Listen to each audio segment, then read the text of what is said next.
Oh, it's a lovely language. It's a funny language, a tragic language. It's a beautiful language. It has so much heart in it. It's a heartful language. It's got so much heart to it. And it's so musical, the Jewish language. Very musical, beautiful language.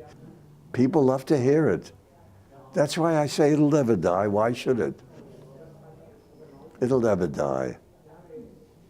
It's beautiful. It's a beautiful language. And whoever you meet, I don't meet the old timers. I'm the only old timer alive now. So I don't meet people. I see people, elderly people. We talk Yiddish to each other, this and that. But in general, it's a beautiful language. Tragic, for tragedy, for comedy, for everything.